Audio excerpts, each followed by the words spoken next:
Yep.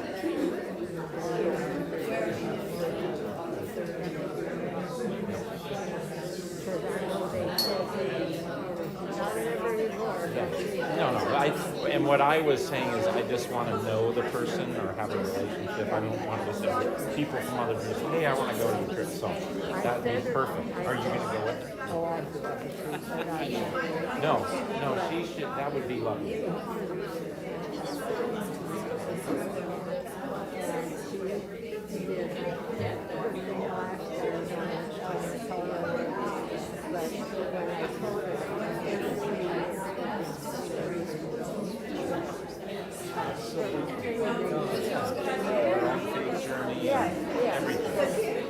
So you tell her thumbs up. We're almost 20, so tell her to jump in there.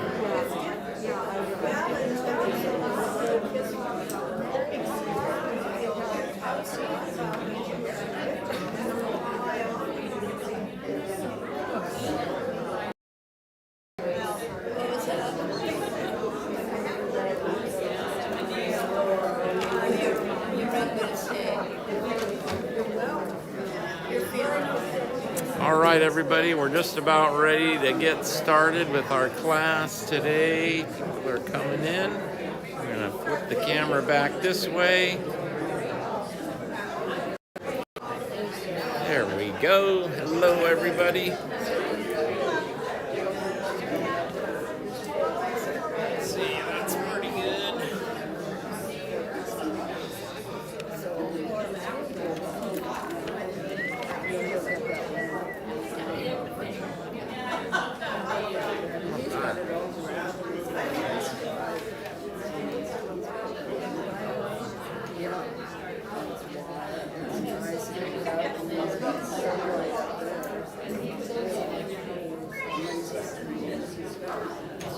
All right, we're going to get started in just a couple minutes.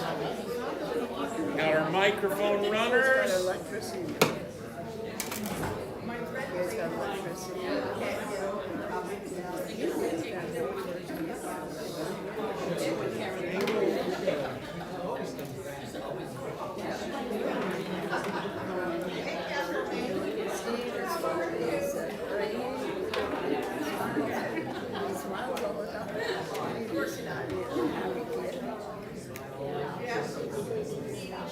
I said, yeah, sure, right, so it's hard.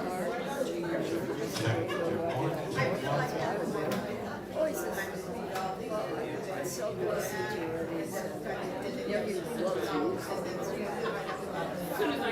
I used to do my own thoughts. I do my own thoughts. I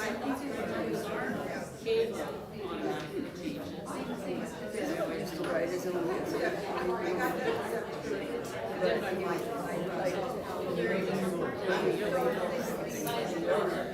All right.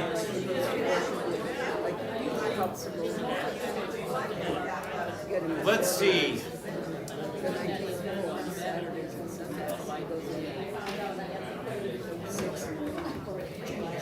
What I need.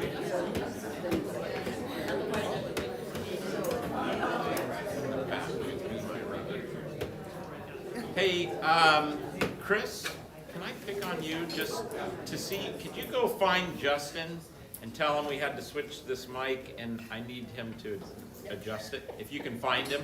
I think he's going to be in the main area there. All right.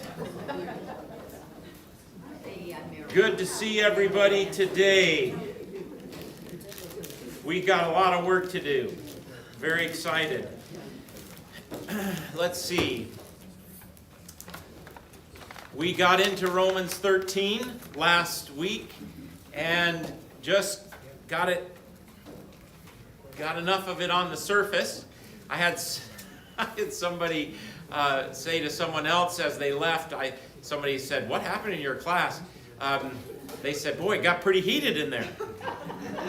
I didn't remember getting that heated, but maybe it was something I said.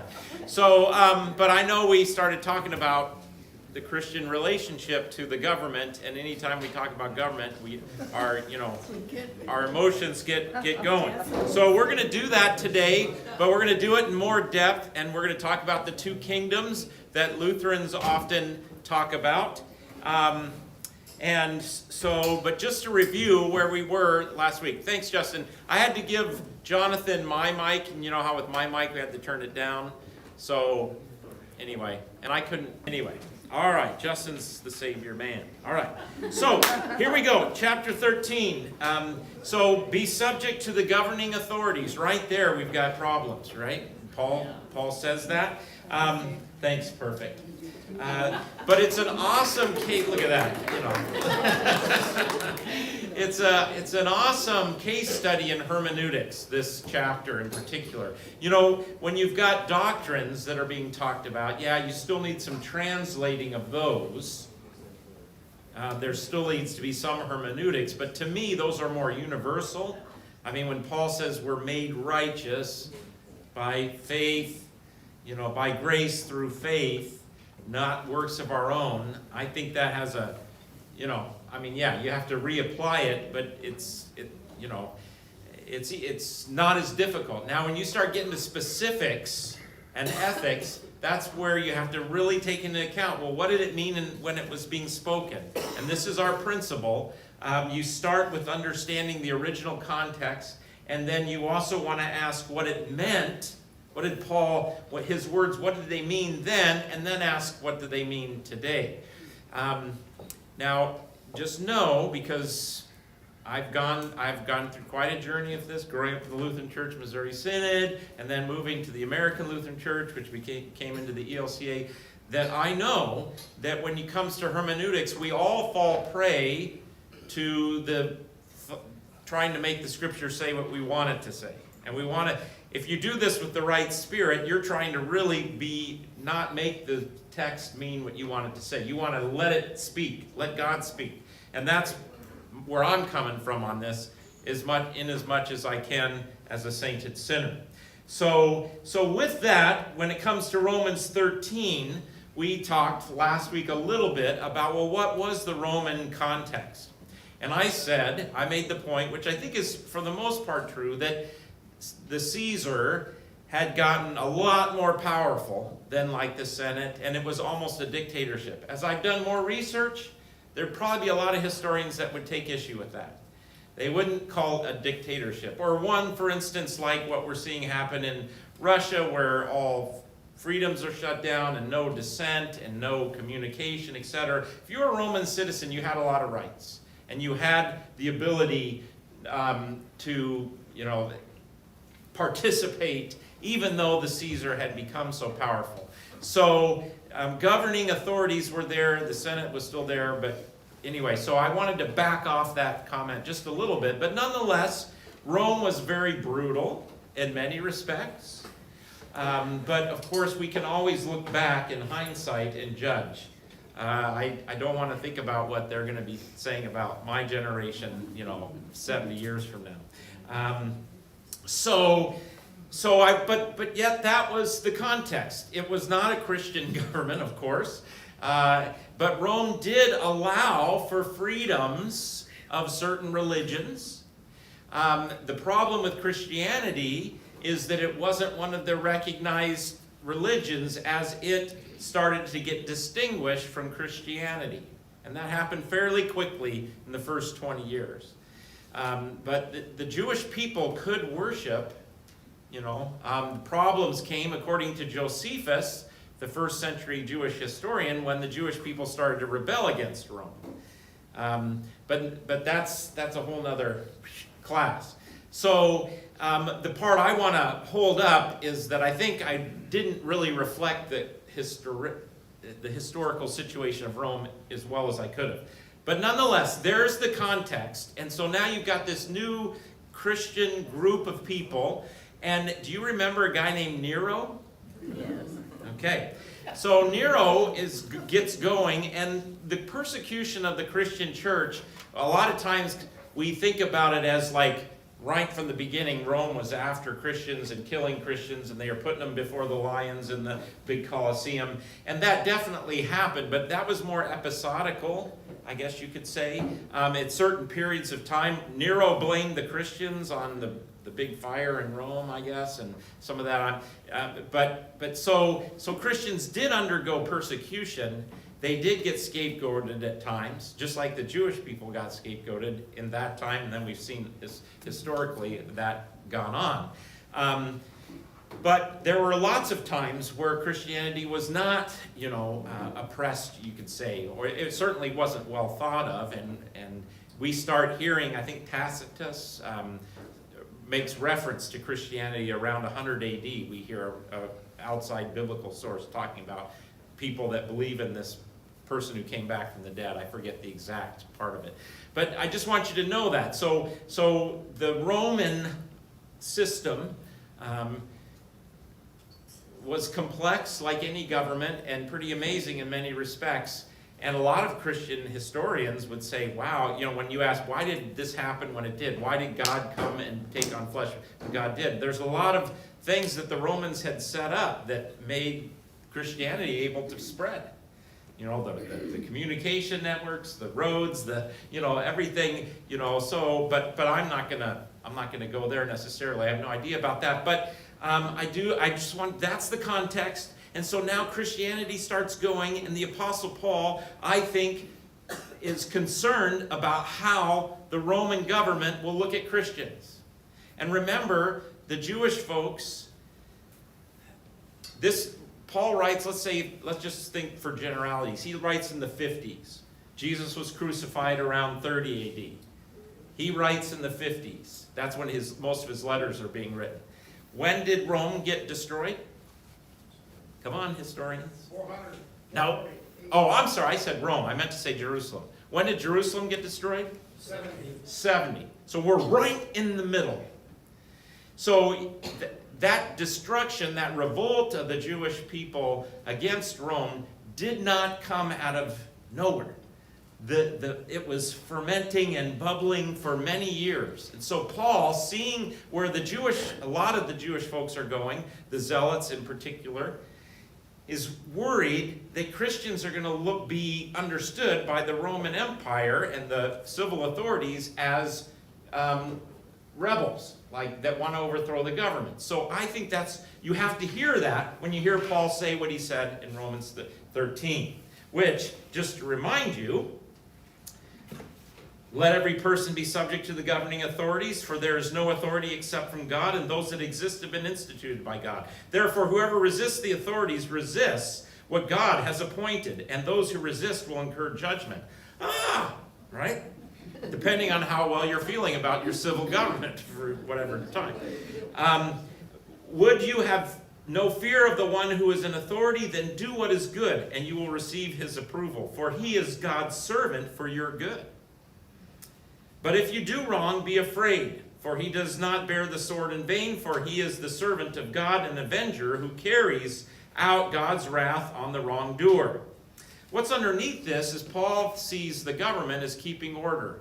You have laws, you have order, you don't want chaos. And so, somebody steals or murders, they get put in jail. So then you have somebody. So Paul's view here is the government is there to keep that order, that boundary in place. Now, of course, we have wrestled with when a law is unjust. You think about the civil rights movement in our country and the whole history of our country's system of looking at laws, re-looking at law, honing this in, honing that in. So, but nonetheless, this is Paul's view here. And then you see where he gets to. Therefore, one must be in subjection, not only to avoid God's wrath, but also for the sake of conscience. For because of this, you also pay taxes, for the authorities are ministers of God. I thought a pastor was a minister of God. Our county supervisors are ministers of God? I mean, I'm not saying they're bad. Our senators, our Congress people, they're ministers of God. Well, I'm going to help you understand how Paul could say that. But he's not saying it like they're apostles or they're preachers of the gospel. You have to understand how God rules in this world. And that's what we're going to talk about here in just a second. But look at this. Look at what great citizens Christians are. Taxes to whom taxes owed, revenues owed, respect to whom respect is owed, honor to whom honor is owed. So I made the point last week that I think Paul wants Christians to be participants in public life in a very positive way. Because Paul does not want people to get the idea that Christians, can Christians say Caesar is Lord? They can't say that. So given they can't say that and won't say that, yet that doesn't mean they're not good citizens. You see the balancing here? So when we take what Paul said in its original context, I think it helps us. Paul is not, and remember, Paul is dictating, and there's somebody that's writing.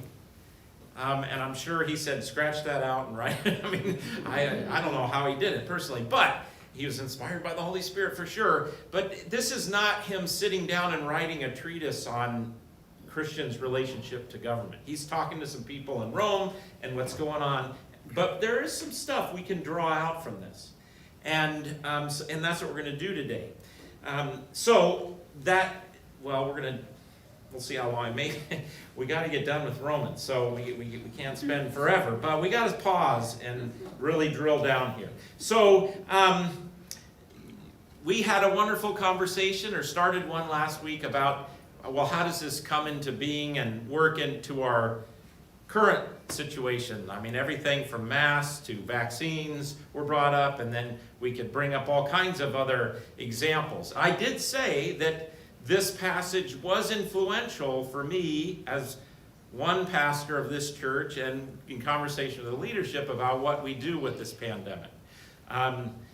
We've got the CDC, we've got the president, we've got the governor, we've got our local health officials, and so we wrestle with this. We got this kind of source of information, we got this source of it. We got, is government overreaching, or are they just trying to keep people from dying? And all of these questions, but respecting the civil authority was something that was a piece of my wrestling with this. I want to say, just because I want to make sure no one at home watching this or here, I think in this country we have freedoms, and that is something that's, the level of freedoms is an amazing gift of our Constitution, and those always have to be protected, but there's always going to be tensions around those. And so I think that's what we've been dealing with some of these issues. But again, I don't want us to divulge into talking about masks and no masks, especially since they're optional now. But I want to say, I hope we'll respect everybody who's still wearing them. There's probably good reasons for that, and vice versa, I guess. So, without drilling into those specific situations, I want to back up and give you some great stuff about how Luther and the Reformed tradition wrestled with Romans 13, and then we can say, well, how does that apply to current situations? So I want to give you more support and foundation before we start looking at specifics. The separation of church and state is something that Luther talked about and our confessions talked about even before it took shape in this country, which I think ultimately was a great thing. But before I get into the two kingdoms, clearly there's a place where your subjection to the governing authorities has a limit. If the governing authority says, I have to do something that's against my conscience and I think wrong, then as a Christian I have the right to say no. I don't think that's ruled out with Paul's statement. And in fact, I also made this point last week, you notice what's the purpose of government? Paul kind of says to these Christians in Rome, this is the purpose of government, and hopefully the government's listening. Oh, I'm supposed to reward good and punish the evil. Versus reward the evil and punish the good, right? So, there's a message, an assumption about how government's going to be acting and working, and so in as much as it's doing that, we're subject to that government. But there's obvious times when authorities may tell us to do something, and we can't do it, and we have to respect each other's consciences with that. An example is here in Acts 5:29. Let me just go over to that real quick. See if I got it. No, that's Colossians, Acts 5:29. Here we go. So this is early on in Acts, and Peter is preaching, and the Jewish authorities now are, again, going to the Roman folks, and then, of course, the Jewish authorities had their own power and jurisdiction, and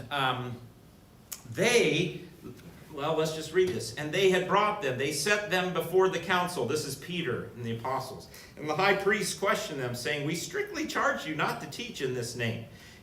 That is the name of Jesus. "Yet you have filled Jerusalem with your teaching, and you intend to bring this man's blood upon us." Because the confession was, especially to the chief priests, that you guys put this person to death.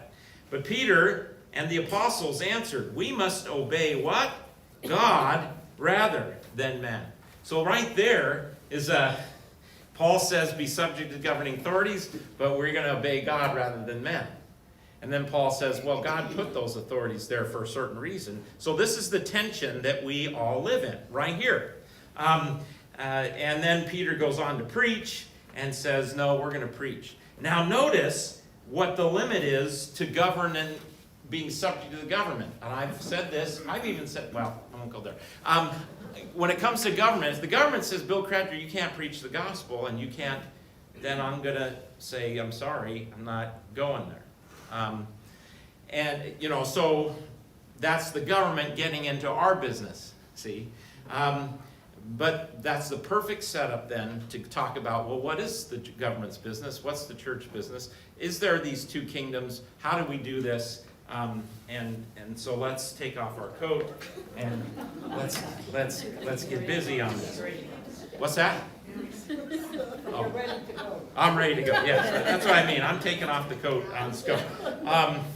So there's this on the one hand, but on the other hand type of thing. So let's do some.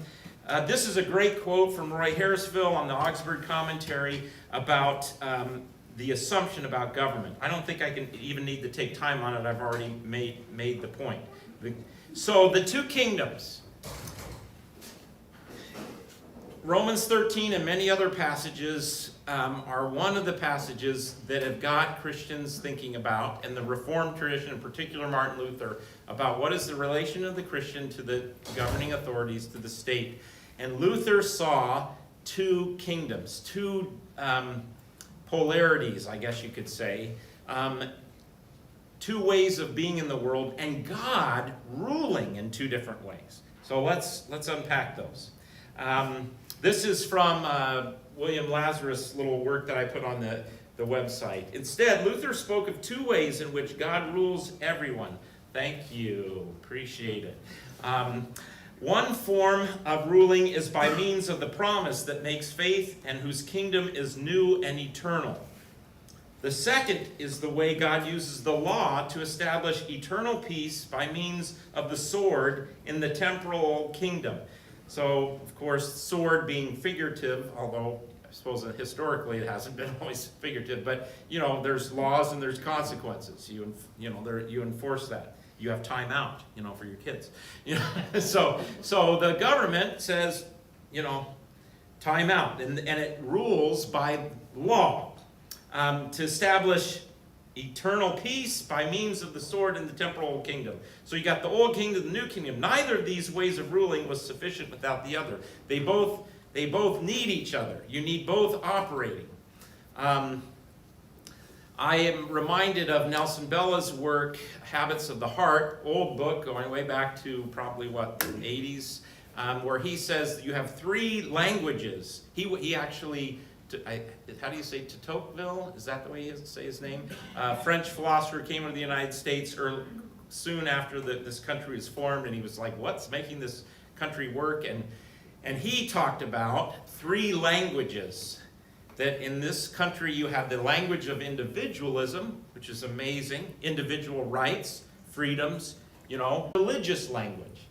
And he saw all three of these languages working together and needing, each one is needed. Because the religious informs the citizenship language, like the morals that come.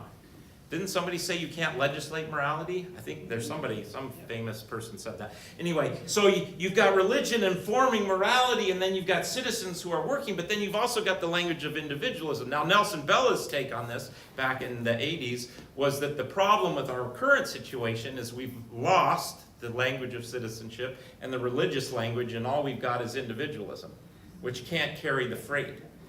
Because individualism could go awry if you don't have a religious, I'll just do whatever I want. I'll use my personal freedoms, and I can do whatever I want, and I don't care who I hurt, etc. Well, that's because you don't have the religious language in dynamic there.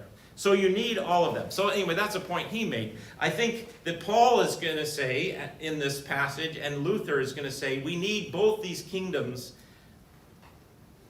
working together. So that's just an intro. So here's just a summary of how Luther talked about it. The right hand, and we did this once before, so this might be a review for some. I don't know why that's gotten off there, but so the right hand kingdom, as Luther would say, is the kingdom of Christ. The left hand kingdom is the kingdom of Adam and creation. There's laws in creation. There's natural order. There's a way, and then probably we would put the Ten Commandments in there. You see almost the Ten Commandments in a lot of cultures that aren't Judeo-Christian. It's a part of, I guess you could say, natural law. The right-hand kingdom is about redemption. Left-hand creation. You could say the right-hand kingdom is spiritual, but only if you don't hear spiritual meaning not having anything to do with the physical. Yes, spiritual, but it isn't just law up in the clouds somewhere. It's real, it's tangible, it's here on earth. But the left-hand kingdom is temporal. So maybe spiritual in the sense of eternal would be better. So this is the biggest important one. The right-hand kingdom is ruled by the gospel and the preaching of it. How do you make a difference in people's lives? You preach the gospel, and they are transformed. Did you know the word for repent? It comes from the Greek word metamorphosis. And so repent is not just being sorry, it's also believing. When you are sorry and you believe, you are changed, and the gospel is preached, and you are transformed into a new creation. That's the way you make a difference. The way you make a difference in the temporal kingdom, at the city council meeting, is through law. I don't go to that city council meeting and preach the gospel to them, and that's not the place for that. The place for that is laws, policy, this type of thing. The place to preach the gospel is in the church and in interpersonal, and so this is what I think gets confused today. I want to make the world a better place. Well, how does Jesus' death on the cross and resurrection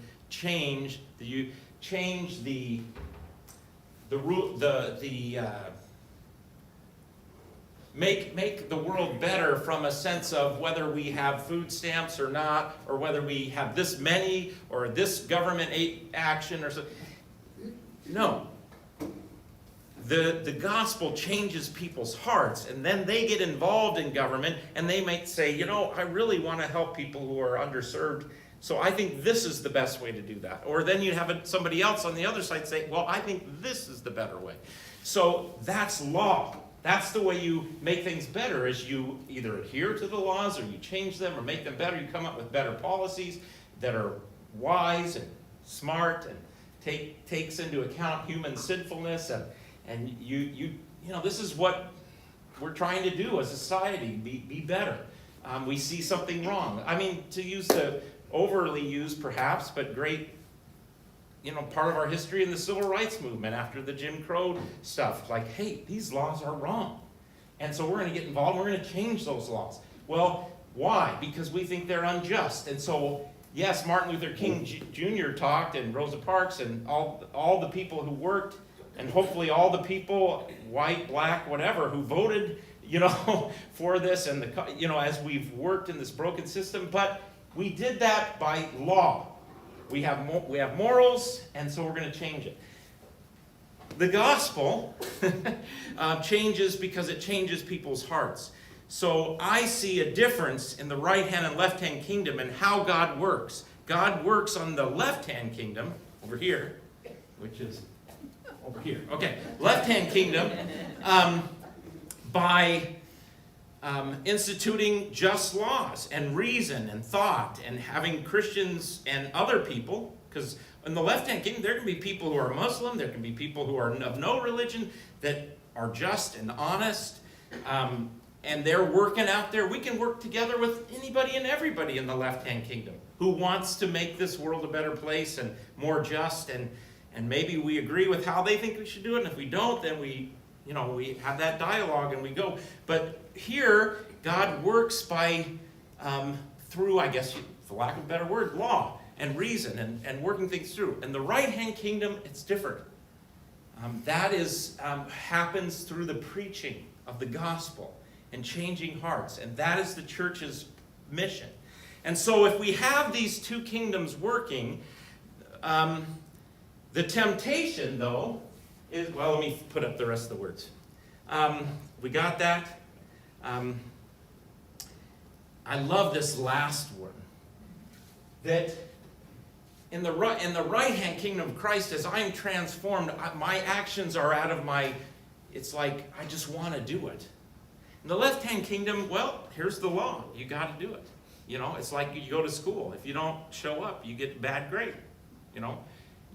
Even though hopefully you have a motivation to participate, that isn't just because if you won't get rewarded, but over here, you've got rewards and punishments.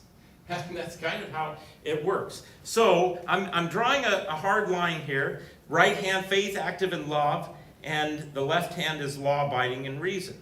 All right, so now let's read a little bit of Luther here, because what this quote's going to set up for us is that the church wants to get in the state's business, and the state wants to get in the church business. Okay? That's the way it's been. Because why? Power. Okay, look what Luther says here. Constantly I must pound in and squeeze in and drive in and wedge in this difference between the two kingdoms, even though it is written and said so often that it becomes tedious. The devil never stops cooking and brewing these two kingdoms into each other. In the devil's name, the secular leaders always want to be Christ's masters and teach him how he should run his church and spiritual government.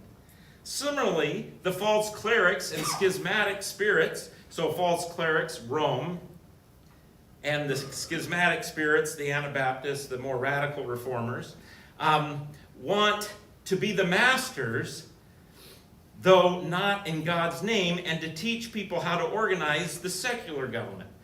So think about Rome. What did Rome want? Rome wanted to be in charge. They wanted to blur the distinction. And you know what?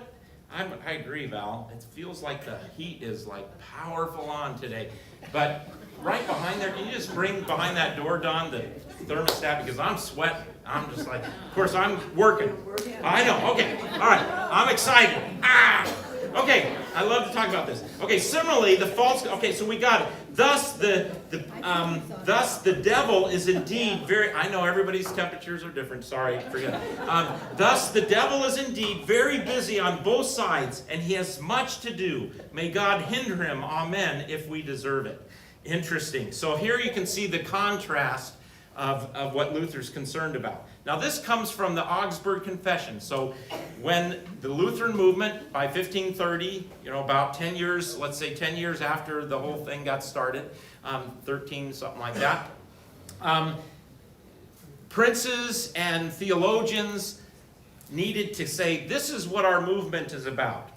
And so this is from Article 28, something that most Lutherans will never read and have never read, but this is what the confessions say about this distinction. Consequently, the powers of church and civil government must not be mixed. The power of the church possesses its own command to preach the gospel and administer the sacraments. That's the right-hand kingdom. It should not usurp the other's duty, transfer earthly kingdoms, abrogate the laws of magistrates, abolish lawful obedience, interfere with judgments concerning any civil ordinances or contracts, prescribe to magistrate laws concerning the form of government that should be established. Now, when you read that, a lot of you probably are going, but shouldn't the church influence the government? Shouldn't that be a part? What about the Jerry Falwell's moral majority? Or the more, on the other side, the liberal Protestants, all their social statements and their political action, advocating different things, etc. I don't know. You think about that. But don't despair yet. Hang in there. As Christ says, and then my kingdom is not of this world. And again in Luke, who set me to be judge arbiter over you? Or St. Paul in Philippians, our citizenship is in heaven. And 2 Corinthians 10, for weapons of our warfare are not merely human, but they have divine power to destroy arguments, etc. In this way, our people distinguish the duties of the two powers, and they command that both be held in honor and acknowledged as a gift and blessing of God. So this is the difference between the radical reformers. The radical reformers said government is so messed up, just forget it. Just withdraw. It's not a gift of God. But we would say, especially here in this country, my goodness, the freedom, the democracy, this is a gift God has given us. But it's not the same as the gift that God's given us in the gospel. But both are gifts. Both are gifts. In former times, there were serious controversies about the power of bishops, in which some people improperly mixed the power of the church and the power of the sword. So here's the church killing people, enforcing capital punishment. That's a complete mess up of the two kingdoms, see? That's completely wrong. That's not the job of the church. That's the job of the state to keep the laws. Okay, does this sound like America a little bit? And isn't this amazing? This happened 500 years ago, by the way, this confession. Okay? Tremendous wars and rebellions resulted from this confusion. Think about the 30 Years' War in Europe. Think about how this merging of church and government and countries started to fight. Oh, I got to say this right here. I'm not a historian, I'm not an expert on this, but World War I happened, but before that even was the 30 Years' War and lots of wars, and hundreds and hundreds of thousands of people have been killed by territorial disputes, which were done in the name of Christianity. Catholic, and then of course we're aware of the Irish, the Catholic Protestant fight in Ireland, and so because the church got merged with government. So when two governments are fighting, it looks like the two churches are fighting. And it's not. But Christianity has gotten a horrible name because of this.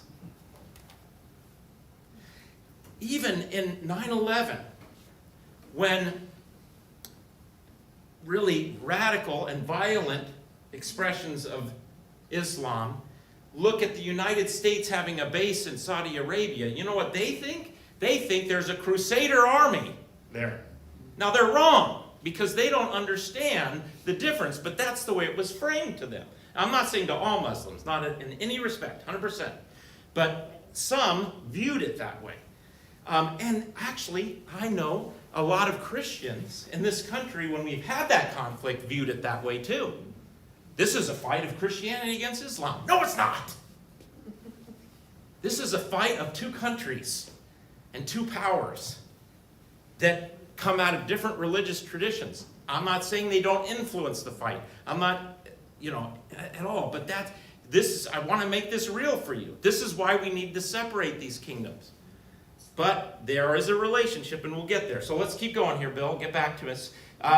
Relying on the powers of the keys not only instituted new forms of worship and burdened consciences with reservations of cases and violent excommunications, but also attempted to transfer earthly kingdoms and to take away from emperors the right to rule. So the church is like, oh, you're not a governor there anymore. So the church has got into the business of government.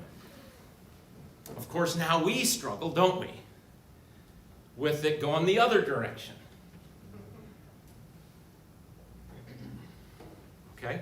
That's why our people have been compelled, for the sake of instructing consciences, to show difference between the power of the church and the power of the sword, or the power of the state. That's our confessions, folks. This is Stephen Paulson, one of my favorite Lutheran theologians. Before we can understand what Paul meant by let every person be subject to the governing authorities, Romans 13:1, it is important to understand, let us then lay aside the works of darkness and put on the armor of light, which comes up here in another verse.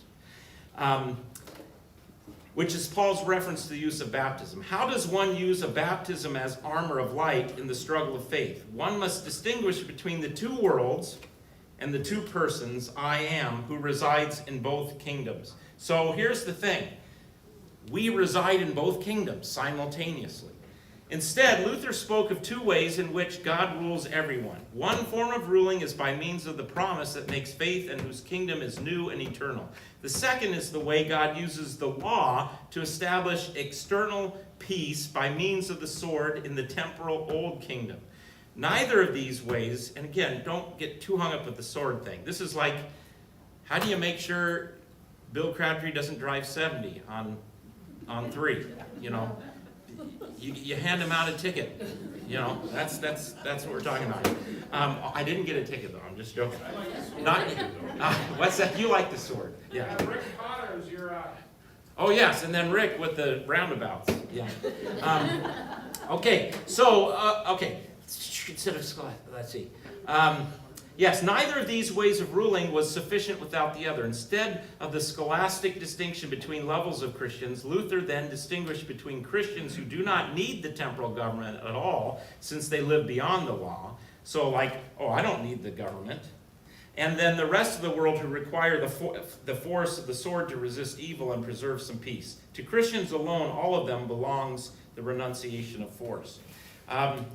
I was going to dig down into that a little bit more, but I want to keep going here. So this is Lowell, a little bit easier to understand summary of this. Luther's stress on the subject's ordinary duty of obedience and his deep aversion to rebellion have led many to understand Luther's two-kingdom theology as giving a totally free hand to the princes. Okay, so let's stop there. Because if you're a good, thoughtful person, as I know SLC is, and I'm distinguishing between these kingdoms, are you saying that Christ's right-hand kingdom has nothing to do with the left-hand kingdom of God? That we don't say when the government's messing up? That we are totally quietist? That we withdraw and we let the left-hand kingdom do whatever it wants? Shouldn't there be some interaction? Absolutely, but let's keep going here. Luther had much experience of evil rulers in his time and was not naive about the corruption power brings. But this earthly and foundational treatise shows that there are limits. Luther had earlier written to Frederick the Wise, human authority is not always to be obeyed, that is, when it undertakes something against the commandments of God. Yet it should never be despised, but always honored.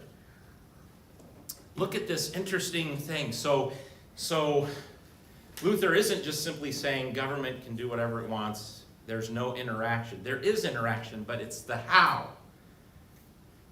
You keep them separate.